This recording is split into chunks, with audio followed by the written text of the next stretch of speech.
Okay, hello everybody, and welcome to another episode of Pass Pirate Pay, the movie discussion show where we tell you whether you should skip something, watch it without paying for it, or actually spend your hard-earned money on it. Right. My name is Ken. I'll be your host, and with me as always, my co-host Andy. Hello. And before we get into the movies that we're going to be discussing, I should mention that this will be an in-depth discussion of these movies, and it will be veering into spoiler territory.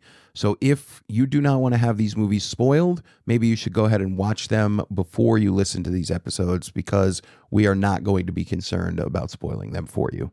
And today we are going to be discussing 3 movies about women and aging. That's right. Which I feel like is something we're very equipped to discuss. Hey, we are 2 fat, single, cis white men. We deserve this. Who could possibly be more perfect to talk about this topic than us? But you know what? We are old women. We are all about inclusivity here. And you know, I think one of the things I want people to get from this podcast is that the cinema is more than Martin Scorsese and Quentin Tarantino. We've got women making movies. We've got movies about women, and they are good some of the time. So today our movies are going to be My Old Ass, The Substance, and Thelma. There's a trio of 2024 movies. They are all recently out of theaters. You can rent them on streaming services either now or very soon. We will talk about at the end where you can find all of these movies. Great, perfect. We do need a correction. I don't know if you know about this. Yes, I heard about this. Do you want to do it? Sure. Okay. Last week we discussed Batman Cape Crusader. Right. And you and I, taking our own advice from the podcast, we decided not to pay for this. So we were both under the mistaken impression that this was a show that's on Netflix, and apparently that's not so much the case. So anybody who listened to this show did not take our advice to pass on it and wanted to go find the show on Netflix, we apologize. Right. This show is actually on Prime Video. Right. Amazon Prime Video, yeah. Yeah. So that is our bad, and we will try to stop making those mistakes in the future. Yeah, we'll do better in the future. Yeah. So anyway, let's dive right into it. Okay, what do you want to do first? I figure the best way we can go about it is this is a movies about different points in women's lives. Yeah. So let's go in chronological order. Okay. Let's start with My Old Ass. All these movies they're all made by writer-directors. Okay. So every one of them. This one is written and directed by Megan Park.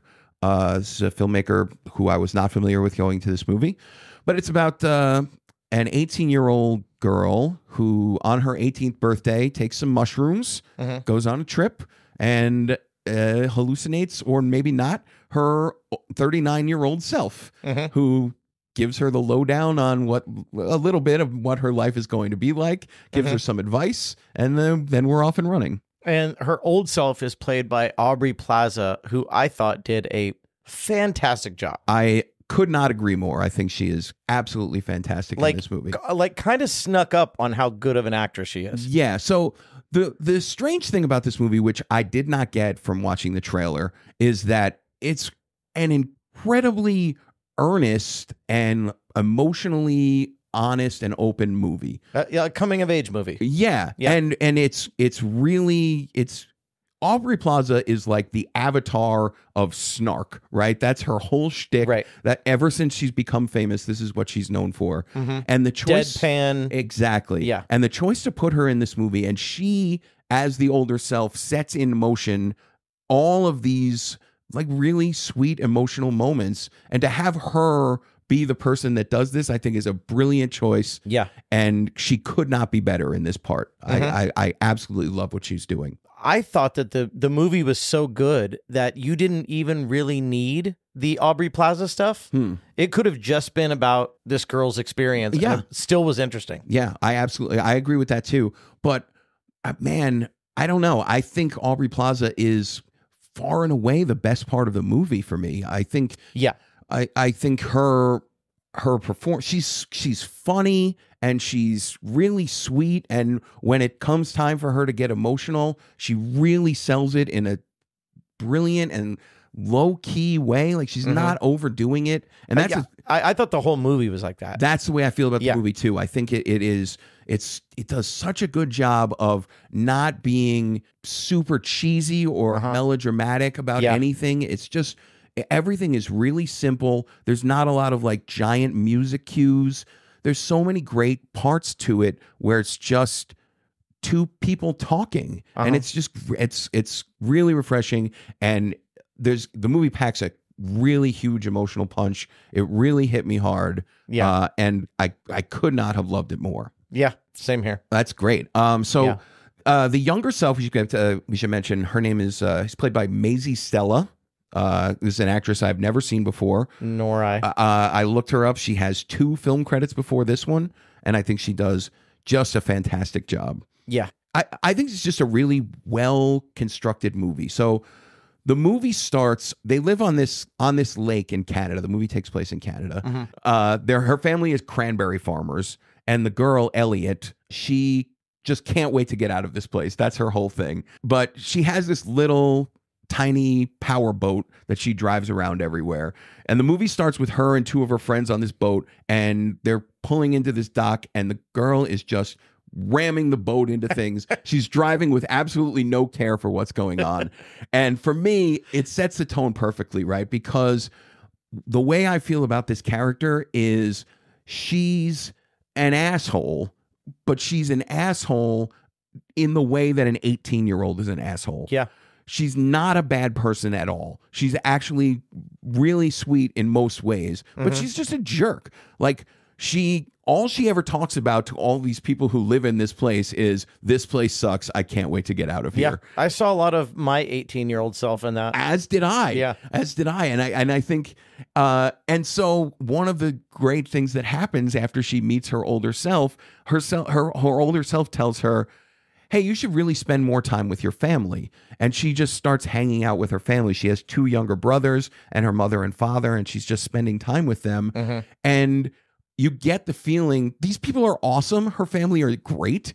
And it's like, why is she so excited to get away from these people? Because they're so cool. And the thing that they do, her whole family is so obviously just putting up with her shit because it's like, oh my God, she's off doing her thing again. You know, one of the reveals of the movie is that her family is selling the cranberry farm, and she's very upset about this. And everybody has known about this but her the whole time. And when she's like, why didn't anybody tell me about this? Everyone's response is, we didn't think you would care. Nobody. And it's just like, oh yeah, that's actually true. You get that impression from her the whole time. But over the course of the movie, she just starts opening up. And my favorite scene, or one of my favorite scenes in the movie, is just her having a one-on-one conversation with her mother. And when she's talking to her mother tells this story about how when she was a baby, she would never sleep, and her mother had to like hold her and rock her the whole night until one day, eventually she's able to put her down, and the 2-year-old girl finally falls asleep. And the mother's like, on the one hand, I was so proud of you, but at the same time, I now realize I wasn't going to have to hold you anymore. And that kind of made me sad. And like I said, it's just these 2 people talking, and they both have like little bits of tears welling up in their eyes. And it's just such a sweet and well-acted scene. I watched the movie a second time yesterday, and I was just crying. I was like, this is so beautiful. I just love these people. It's so good. Yeah. So that seems to be a theme throughout the movie, is life passing you by and you not knowing it. Yeah, exactly. You know, that was a theme throughout the whole movie. Yeah, exactly. There was another scene where she's talking to her boyfriend, and the boyfriend is like, you remember the last time you played as a kid? Yep. Like you pretended zombies were chasing you. She goes, oh, I remember doing that. He goes, but do you remember the last time you did it? Like, you never said goodbye to that. Right. It just happened and it went away. And that was it. Yep. And it's just that's just another perfect example of what this movie is doing. You know, it's talking about one thing to stand in for a whole bigger thing, and doing same thing with so all the well. Aubrey Plaza stuff too. Yep. Yeah. And it's just doing it so well. And I just thought it was fantastic. So you mentioned the boyfriend. Yeah. And I want to talk about him. So are you familiar with the concept of the manic pixie dream girl? Yes. Yes. So this is for anybody, the boy version. Yes. So anybody who's not familiar, this was a film critic named Nathan Rabin came up with this idea. He used it to talk about the movie Garden State, where Natalie Portman saves Zach Braff's life or whatever. And it's a thing that's happened throughout the history of movies where there's a male protagonist and he's in some sort of rut. His life sucks in some way. And he meets this kooky girl, and the girl comes in and shakes him out of his thing, and he becomes a whole different person, and life is better, right? And the Manic Pixie Dream Girl has no agency of her own. She doesn't really do anything except, like, I'm just here to improve the life of this man, right? And so this is the same thing. This is the same thing in reverse. This guy, her boyfriend, is this guy named Chad, and he's the mellow dorky dream boy.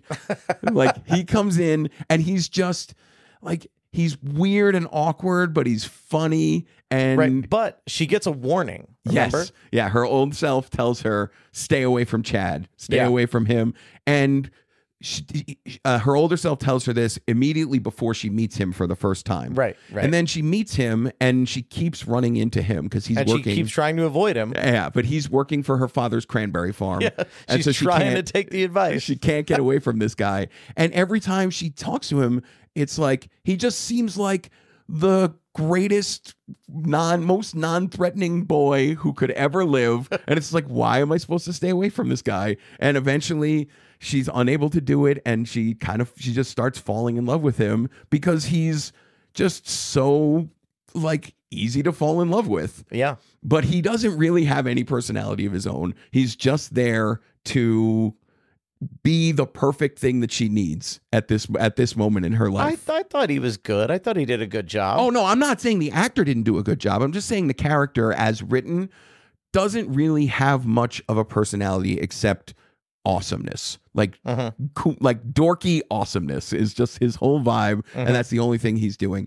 And I don't mind, because to me, the movie is not a romance. It's a story about her. And if it's a romance, it's a romance between her and her older self. Yeah. Right? Like, the movie is just about Elliot and her discovering this thing that you were talking about of embracing life as it is happening.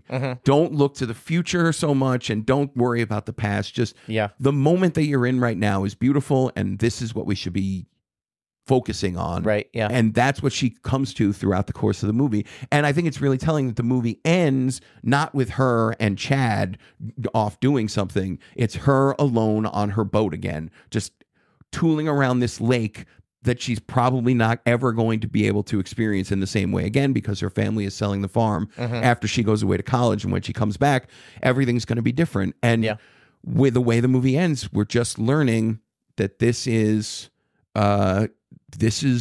her experiencing this in the way that her older self has told her to do. And it's just so perfect for me. I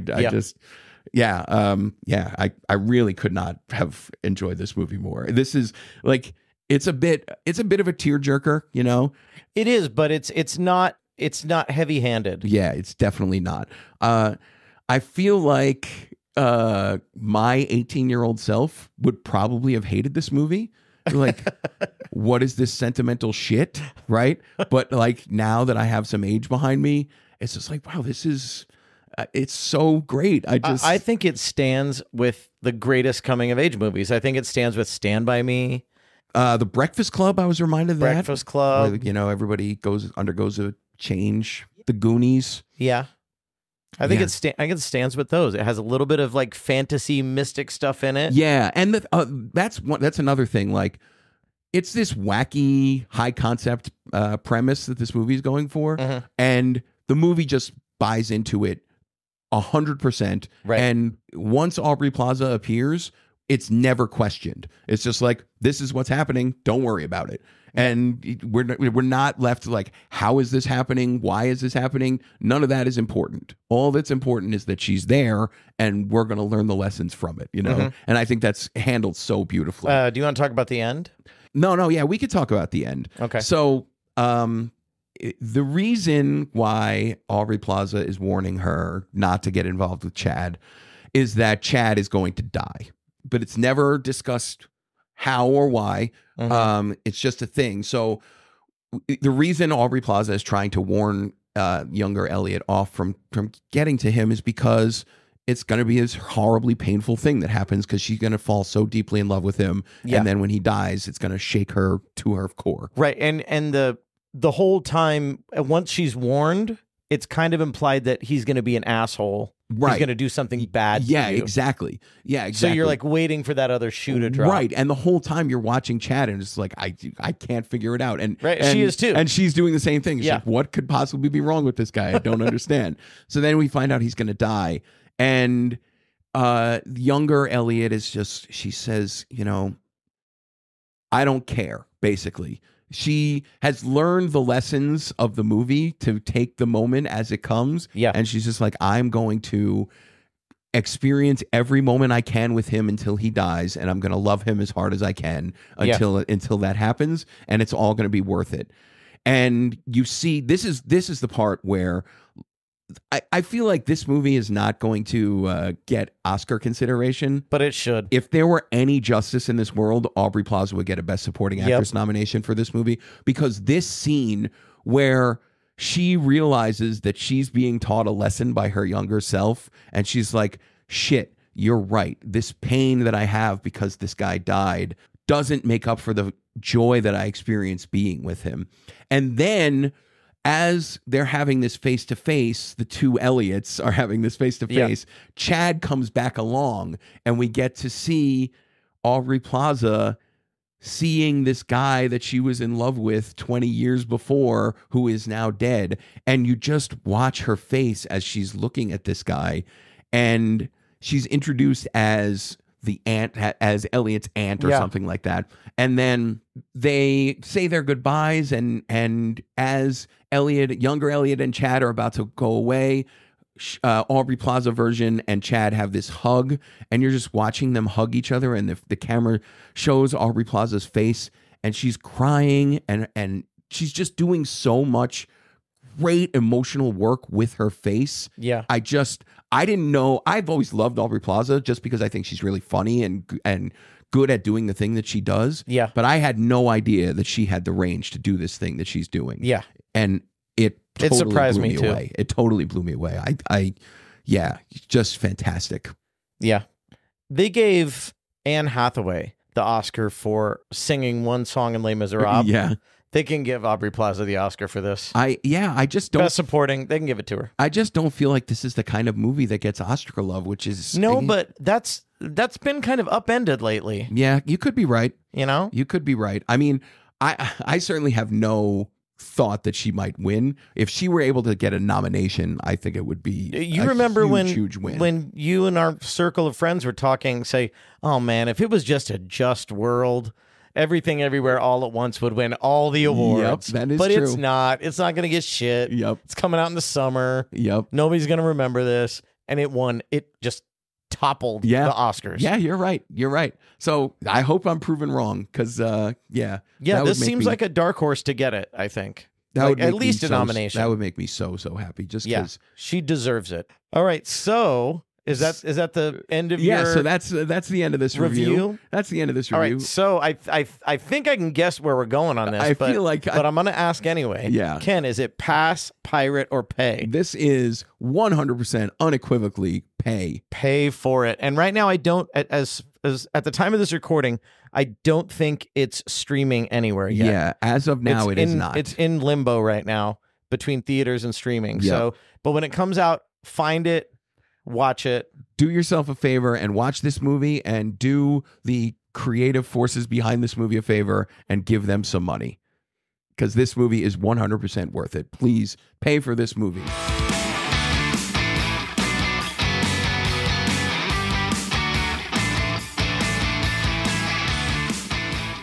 All right, Ken, what is next on the agenda? Okay, so next in the timeline of a woman's life is The Substance. Oh, we cover quite a bit of a woman's life in this one. Oh, yes, we do. Which is written and directed by Coralie Fargeat, another filmmaker I was not familiar with heading into this movie. It stars Demi Moore as Elizabeth, who is a actress.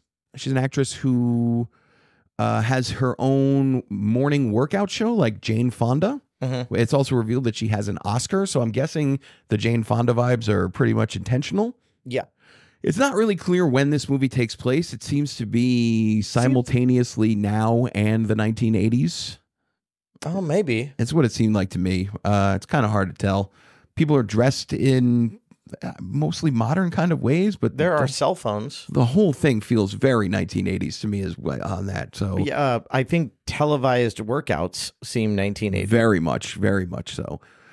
So in this movie, Elizabeth, Demi Moore's character, celebrates her 50th birthday. And as a present, the studio where her workout show is filmed, the president of, or the network executive in charge of her show is played by Dennis Quaid, takes her out to lunch and tells her that she's being fired because she's too old and people are not interested in her show. So then she finds this mysterious, she goes to see a doctor. Yeah. And the doctor's assistant, there's a nurse, or maybe he's another doctor, I'm not really sure, gives her a note telling her. And he's like comically handsome. Yeah. So he looks like a Ken doll. Right.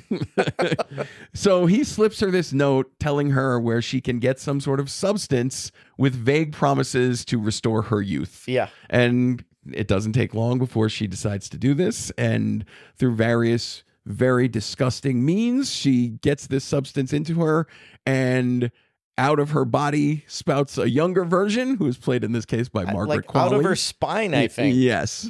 Like emerges from her spine. Yeah. This is, so I knew the premise of the movie from the trailer. I didn't know it was going to work like that. Oh yeah. Me neither. It's this movie is fucking gross. It is super gross. Like perfectly gross. Yeah, it revels in its grossness. Like it does. So but it's never gross for the sake of being gross. Well, I think all of its grossness, it feeds to its story. Well, I'll get into that in a little bit. I have a little fun. I don't actually agree with that all the way. I do. I think there is a lot of the grossness really works towards the story, is what I'm telling you. Yeah. The way I feel about this movie is it's like a little over 2 hour long movie. There's like a great hour and a half long movie in somewhere in there with some really unnecessarily gross stuff happening at the very beginning and the very end that I don't really need. Okay. That's the way I feel about it. So the very beginning, like when I was talking about the lunch she's having with Dennis Quaid, the sound design on this, he's eating shrimp and the sound design is just like, it's like they put a microphone in his mouth, and you're just listening to him chomping away. There was a lot of Foley work. It's so disgusting, and I mean, the point of the movie, one of the points of the movies is that men are disgusting. All of the men in this movie are ridiculous, leering buffoons. Like, there's not a single man here who is doing anything other than looking at women, either determining that they are not worthy to fuck or thinking about how they can fuck them. Like, commenting on them, or I don't know, all the men. Maybe the guy she meets from high school is kind of cool. Yeah, he's kind of nice. I guess he does seem kind of nice. But I think that's used also in the movie as a plot thing. Yeah, that's true. That is that's a good point. I actually had forgotten about him. He does not seem to fit in with the mold of the rest of the men in this movie. Yeah, he was nice. Yeah, he seems like a decent enough dude.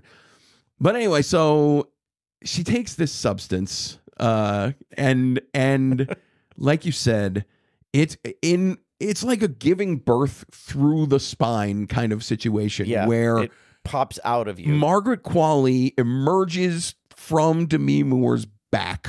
Yeah. And like she's lying on the bathroom floor, and once Margaret Qualley appears, there's like a shell of Demi Moore laying there. Like, and still alive, still needs to be fed. Yeah. So the trick, the way that the substance works is Margaret Qualley can exist for 7 days. She's the younger version of Elizabeth, whose name is Sue.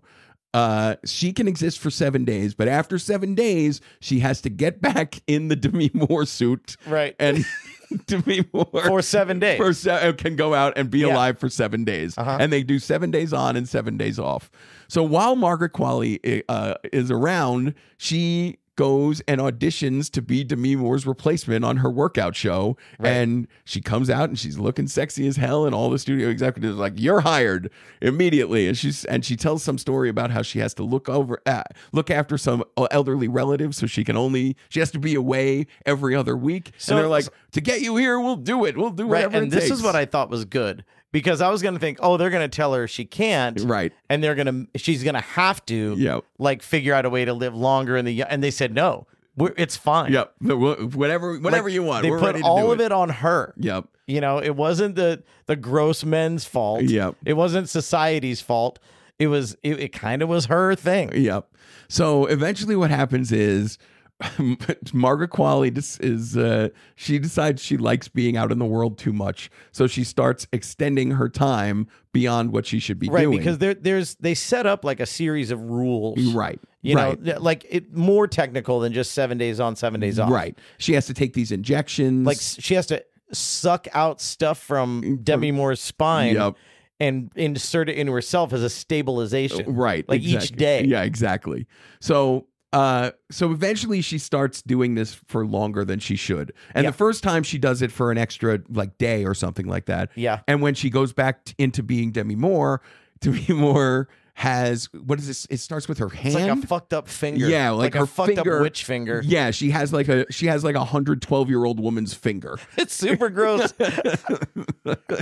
So well, why is this happening? So she calls the substance place up and she's like, what the hell happened to my finger? And she's like, well, your other self stayed out for too long and this is what happens. So yeah, they're like, fuck you. Right. Like you should have followed. If there's one thing I learned about the moral of the whole story of this, use as directed. Right. And they keep telling her, it's like Demi Moore is like, she keeps doing this. Why is she doing this to me? There is no she. The two of you are one person, because it's they seem like they're different people, but they're really two sides of the same coin. You know. So then eventually, Margaret Qualley keeps staying out longer and longer, and Demi Moore keeps getting older and older because she keeps overextending her time. Yeah. And then Demi Moore suddenly wants to stop leaving the house, and she becomes more of a shut-in, getting more and more grotesque looking and becoming less inclined to leave the house. And these things happen. And more inclined to stay in Margot Qualley longer. Right. So then eventually Margaret Qualley decides she's going to stay out for months at a time. Right. And she is just like the Demi Moore shell in the bathroom is shriveling up more and more, but Margaret Qualley is still sucking the juice out of her spine. And she sucks a whole bunch at once, remember? Yeah, right. And jars it. Yeah. She's keeping it in jars. And she's taking more and more stuff out. So yeah, and eventually the whole thing devolves where Demi Moore is too shriveled up to get any more substance out of. So then Margaret Qualley starts falling apart herself, and she decides to do a substance version of herself to create a third person. So now it's a copy of a copy, and it just gets real fucking bad from there. So I want to go back for just a second. Yeah. There's a few scenes that made the characters in the movie a lot more solid for me. Okay. And it's where she meets that guy we were talking about. She meets a nice guy from college. Yep. And she meets him like outside of a studio or something one day. Or I thought the doctor, outside the doctor. Yeah, I think it was outside the doctor's. She meets him there, and then she decides when goes back to her older body, the Demi Moore body, she decides, I'm going to go out with that guy. Like, he seemed nice. Right. You know, and we're the same age, and and he goes, oh, that's great. And he's all excited about it. And he's like, that's fantastic. So she goes to go on the date, and she's looking at herself in the mirror, and she just can't stand how hideous this older version of her is after being in the younger version. And she doesn't go on the date. Yeah. She doesn't go. Yeah. And that could have changed everything. Yeah. Could have changed the whole course of the movie. And it wouldn't have been an awesome movie anymore. Yeah. But I was like, come on, go on the date. You're a pretty girl, Demi Moore. Yeah. You're still pretty. Right. And she was like, no. And that made the character a little more understandable for me, like why she did what she did, like that's absolutely my favorite scene in the movie. Yeah. Like it's because it happens right after the first time Margaret Qualley stays out for too long. So she still looks good, but she's got the fucked up finger. Right. So but she got gloves. She got those, she puts the gloves on. The big Jessica Rabbit gloves. But like you said, she keeps looking at herself in the mirror, and she'll like put on some makeup, and then she'll look at the mirror again and she's like, nope, that's no good. And she's like scrubbing her face. She's scrubbing the makeup off her face and trying to do all these different things. And she just keeps looking at herself and finding it unacceptable. And the clock keeps going. Yeah. She's supposed to meet him at 8 o'clock and it just keeps getting later and later. And she's getting texts from him. Where are you? What's going on? I hope I didn't miss you, or something like that. Yeah. And you're right. This guy just seems so earnest. I mean, she's an Oscar-winning actress, right? So, and he's this guy she knew in high school. Right. And it he's plays that way too. Yeah. He's super excited to be going on this date with her. And she got, like, it should be said, Demi Moore in real life is 60 or something like that and looks amazing. Oh, yeah. The secret to being an older hot lady is being a really younger hot lady. That's always been right. the secret. It's working out great. It's working out great for her. But she looks fantastic. But yeah, like I said, that's my favorite scene in the movie. I just thought it was so... It did so much to tell you what's going on in her mind and what it also speaks to why a woman would be inclined to take the substance, right? Yeah. As does everything, because all she's just constantly being judged by her looks. And so once people are telling her that she doesn't look good anymore, it's essentially telling her you have no worth, right? Because that's what Hollywood does to women. Right. And not just Hollywood, but just society in general. Yeah, that's absolutely true. So a thing that I found really interesting is they call it The Substance. That's the title of the movie, but it's also what the thing is called in the movie. Yeah. And I can't think of that without thinking of substance abuse. And so I'm a recovering alcoholic. And while I was drinking, I would always tell people there are two me's. There's AM Ken and PM Ken.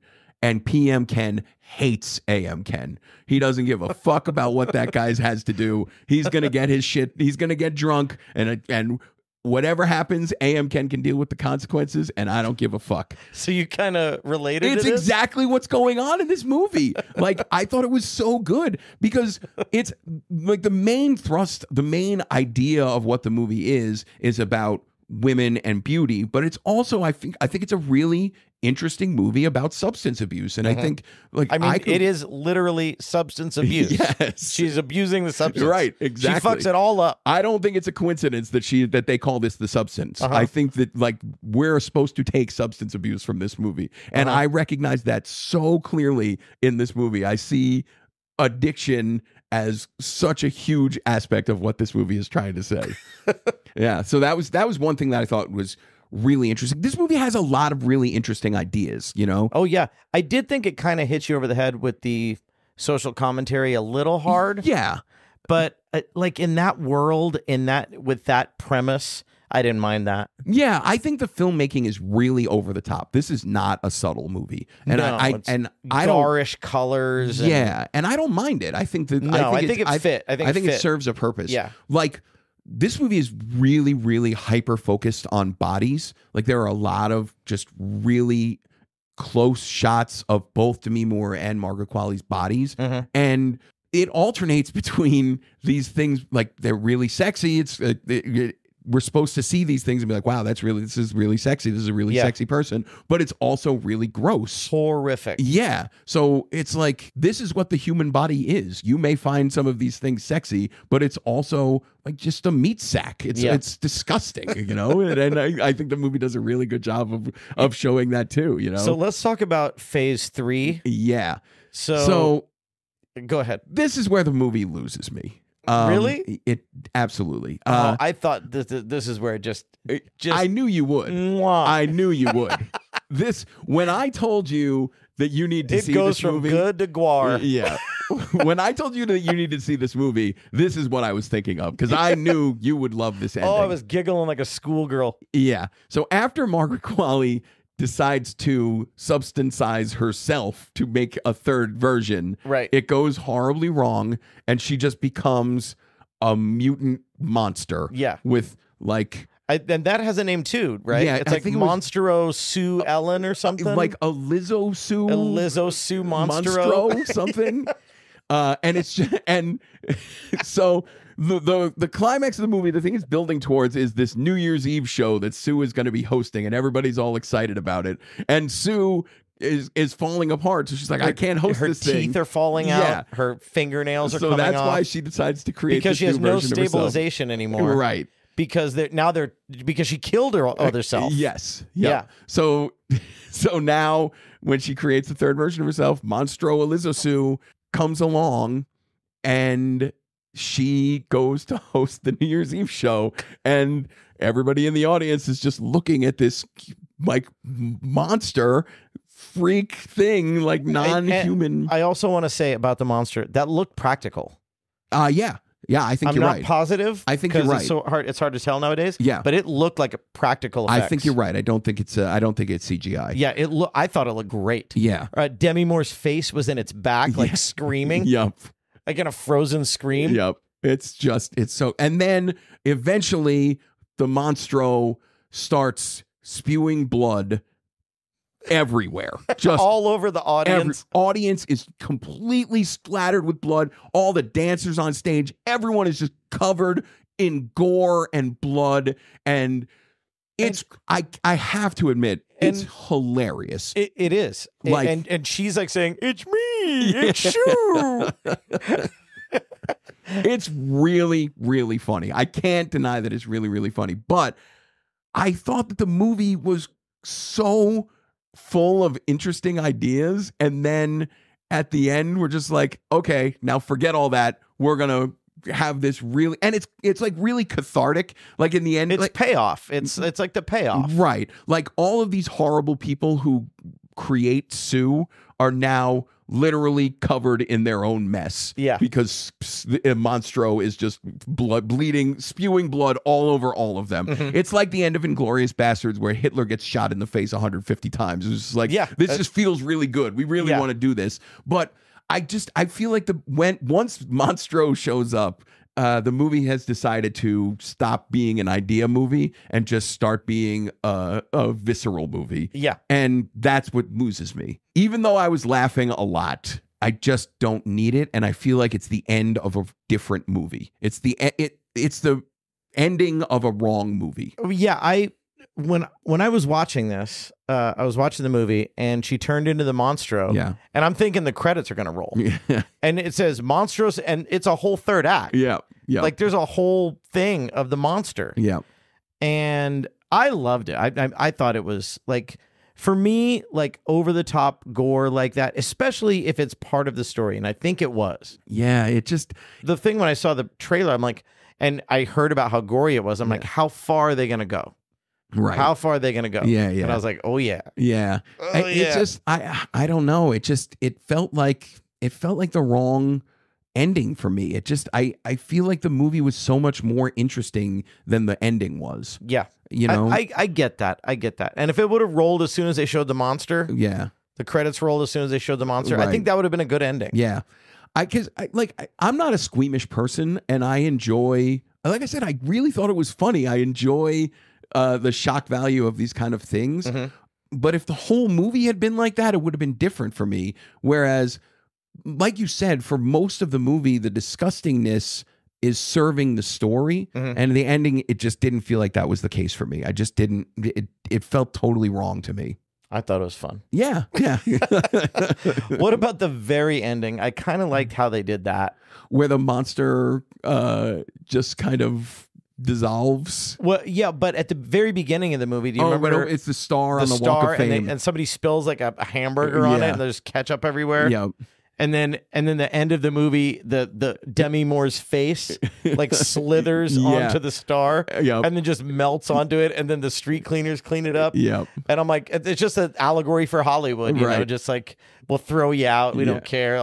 We'll clean it up and start again. Yeah. Yeah, I thought that was cool. I feel like I would have liked the movie so much more if it could have stuck the landing in a different way. Yeah. Rather than just, I don't know. It seemed like maybe she didn't really have a plan as to how to end it. So she's just like, you know what?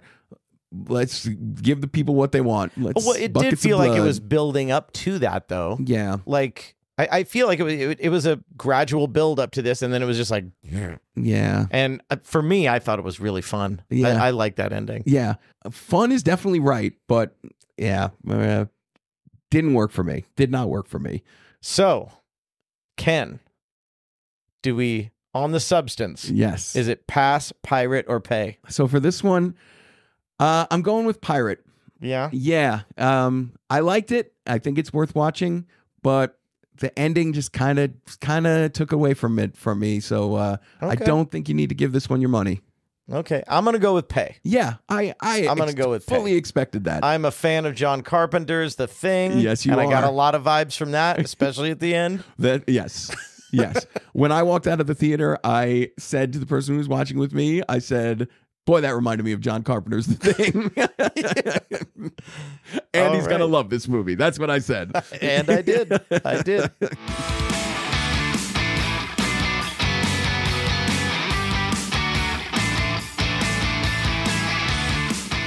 All right, Kim, what is the third movie in our ladies aging All right. trilogy? The finale of our life cycle is Thelma.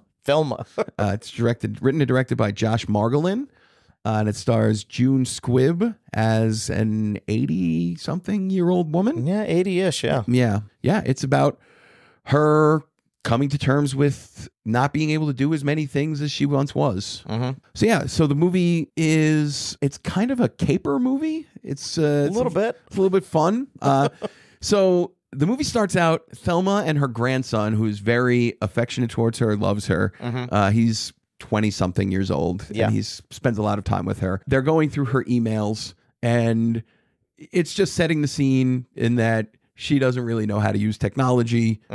She's an old woman. He's trying to help her with her emails, and she's not really getting it. And something happens where she responds to some sort of spam email that she's not supposed to, or clicks on some link that she wasn't supposed to, and somebody gets her information, and she gets a phone call from someone who sounds a little bit like her grandson, but he's claiming that he has a head cold or something. But she believes that it's him. He's just gotten in an accident, and she has to send $10,000 in cash to this P.O. box in order to get him out of jail, because he's getting put in prison for this car accident that he's been in. So she gets herself down to the post office, and she mails this $10,000, and then she calls her grandson and is like, I don't know what you're talking about. I was never in a car accident. This whole thing was a scam. Yeah. So she goes to the police, and the police are like, yeah, there's not really anything we can do about this. We can't really help you. And then her daughter and her son-in-law, who are her grandson's parents, they're talking to her like she's a child, saying, I don't understand how you could let this happen, but don't worry about it. We just can't do this again, and let's just forget about the whole thing. But she's pissed off, right? Like, she got scammed, and she doesn't want to let it slide. Right. But everybody's telling her, oh, grandma, you're an old woman. No, these things happen. Just let's just let it go. But she doesn't want to let it go. So she gets involved with this friend of hers, played by Richard Roundtree. Right. Shaft himself. I think in his final role, right? Oh, did he die? I think he died right after that. Oh, shit. See, I never know when people are dead. Yeah. I didn't even realize he had died. Yeah. Yeah, so he is living in a nursing home. Thelma lives by herself in her own house, and her grandson is there helping take care of her, but she's mostly independent. But Richard Roundtree, he's living in a nursing home where everything is taken care of for him, and he loves it. It's the best thing for him. But he has a scooter, so she needs to get to this place, the address where she mailed this money.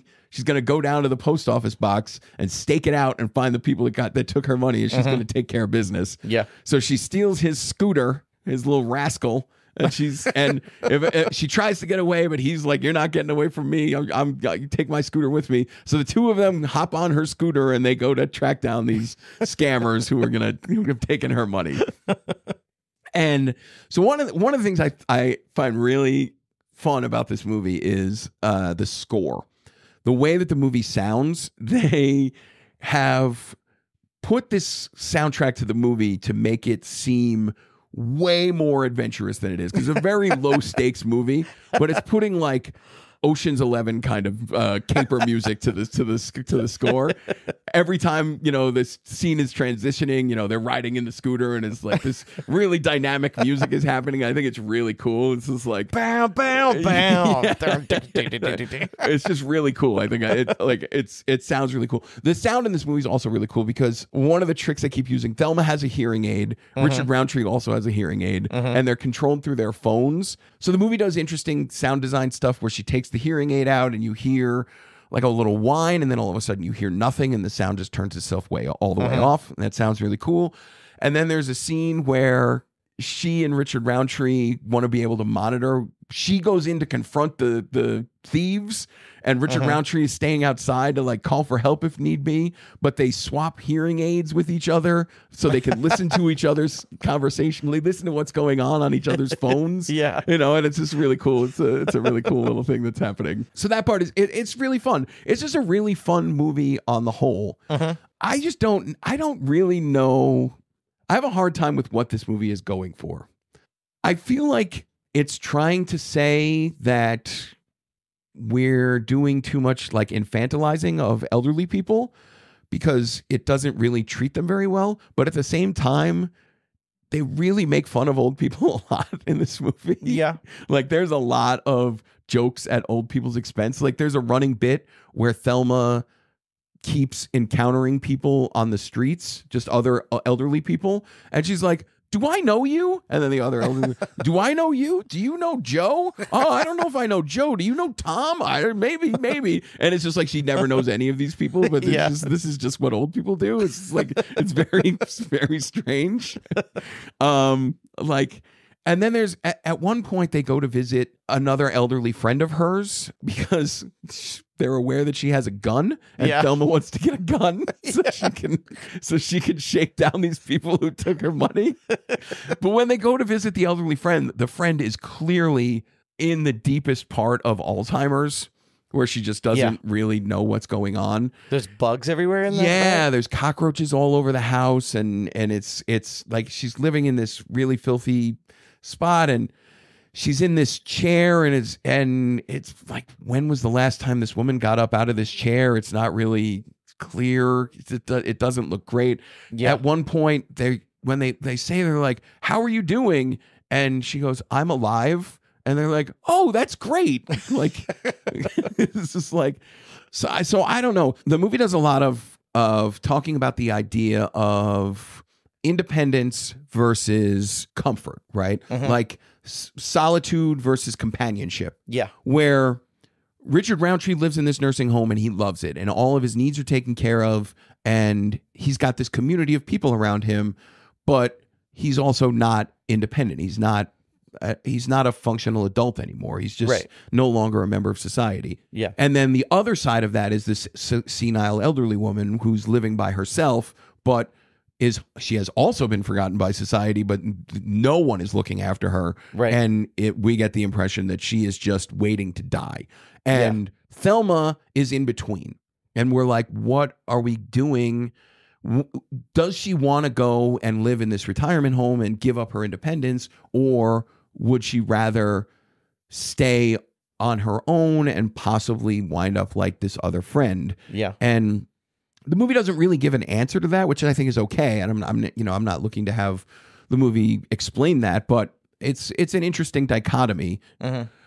But it's just the movie doesn't really take a stance on anything, which is so that I can't really tell what it's about other than just being a fun, good time, which maybe it is. Yeah. But I don't know. It has these hints that it wants to. I think it's mainly about her trying. The whole main plot is about her trying to get her money back, right, from these crooks. Yeah. And that's a funny scenario. That's a fun setup. And the movie is fun. There's no doubt about it. And to explore like how elderly people live in the three ways you said. Yeah. I think that's interesting just as just side quests. Yeah.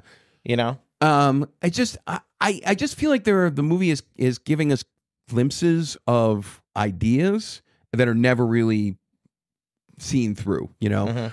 So Parker Posey plays Thelma's daughter and the mother of the grandson. Yeah.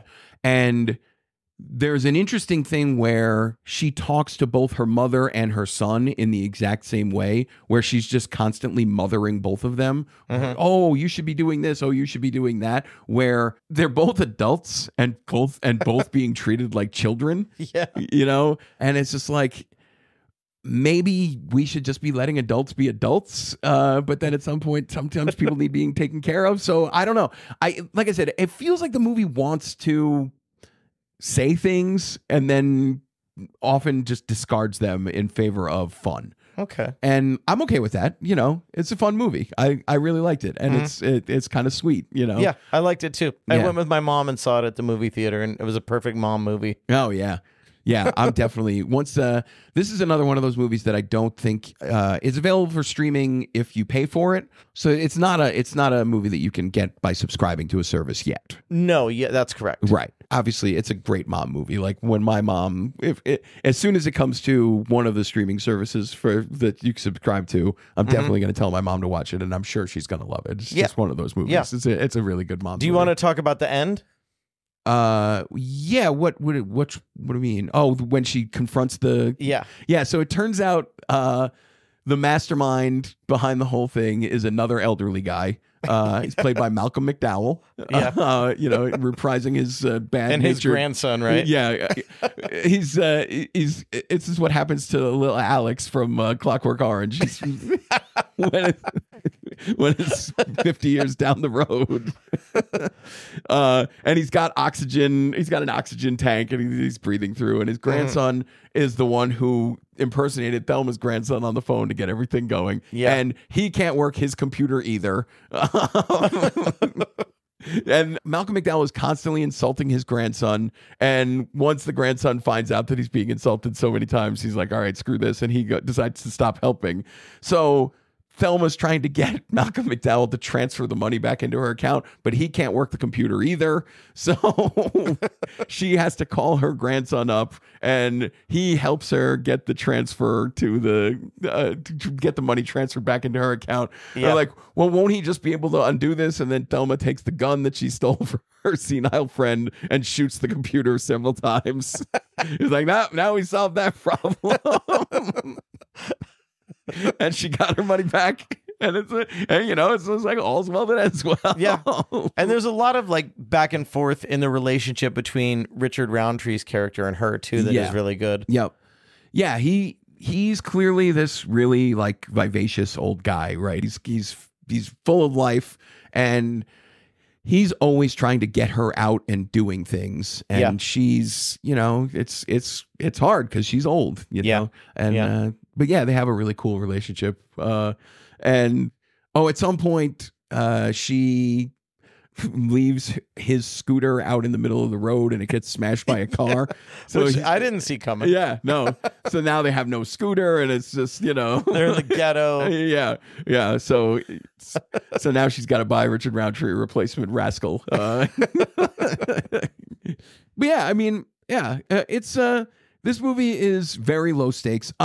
It reminded me of The Big Lebowski in a way, where The Big Lebowski, you can look at it as a film noir, where it's like a hard-boiled detective story, except the hard-boiled detective is a stoned idiot. Yeah. So this is the same kind of thing, right? Where it's just like, it's this film noir, she's tracking down this thing, except we're taking it all very seriously, except it's not serious. It's not particularly serious at all. It's very low stakes. I like those movies. Yeah, it's great. I like those movies. It's a lot of fun. Yeah. It's a lot of fun. So I definitely enjoyed this movie on the terms that it was going for. I was too. I think that My Old Ass and Thelma, like both were kind of low stakes, kind of fun, breezy. And I want to say, did you stick around for the after credits on Thelma? No. I think the director, I think this happened. I think this was true. Oh, really? Yeah, because there's scenes of the director's grandmother, grandmother. Yeah. I did see a little bit of his real grandmother. And so I think that maybe this is based on a true story, or half fictionalized, half true. Okay.